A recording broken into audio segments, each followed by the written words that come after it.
అమ్మవారి యొక్క 138వ నామం నిరాకులాయై నమః.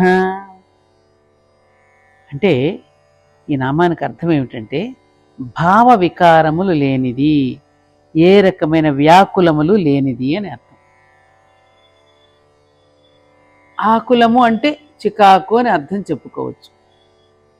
ఆకులు పడడం అంటే చికాకు పట్టడం, చెదిరిపోవడం, ఇలాంటి వ్యాకుల భావాలు, భావ వికారాలు లేనిది అమ్మవారు.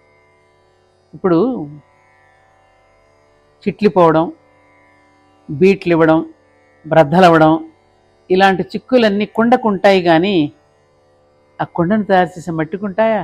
ఉండవు కదా.